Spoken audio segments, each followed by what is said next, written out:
जब आपको कभी भी बहुत ज्यादा परेशानी लगे, कोई उसका उपाय न सूझे, आपको कोई दूसरा रास्ता न दिखाई पड़े, आपके सारे रास्ते बंद दिखाई पड़े, तो रामचरितमानस में बाबा तुलसी ने बहुत ही अच्छा उपाय लिखा है। उससे सुंदर उपाय, उससे बढ़िया उपाय कोई हो नहीं सकता। ऐसी रामचरितमानस में दोहा कहें, वो इतना सुंदर लिखा है कि उससे बढ़िया कुछ नहीं हो सकता। जब विभीषण को कोई दूसरा रास्ता नहीं मिला तो वह भगवान की शरण में आए और उन्होंने क्या कहा।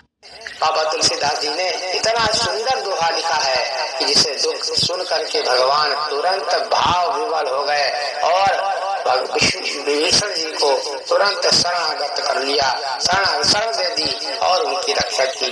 इसी प्रकार से अगर हम उस दोहे को बार बार पढ़ें, उस दोहे को बार बार पाठ करें, तो निश्चित ही भगवान शरणागत हमें भी शरण देंगे और हमारी रक्षा करेंगे।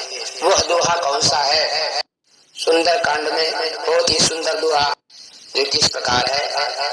श्रवण सुजसु सुनियायो, प्रभु भंजन भव धीर, त्राहि त्राहि आरती हरण, शरण सुखद रघुवीर। विभीषण जी कहते हैं, मैं कानों से आपका सुनेश सुनकर आया हूँ हे रघुनाथ जी कि प्रभु भव जन्म मरण के भय का नाश करने वाले, हे दुखियों के दुख को दूर करने वाले, करुणा निधान शरणागत को सुख देने वाले श्री रघुवीर, मेरी रक्षा कीजिए, रक्षा कीजिए, रक्षा कीजिए। इस प्रकार विभीषण भगवान राम से विनती करता हुआ प्रणाम करता है। वैसे ही भगवान उसको अपने लंबी लंबी भुजाओं से उठा लेते हैं और गले लगा लेते हैं, उसको मित्र बना लेते हैं और उसको लंका का राजा बना देते हैं। अर्थात कहने का तात्पर्य है कि इस दोहे का पाठ करने से भगवान तुरंत ही अपनी शरण में ले लेते हैं।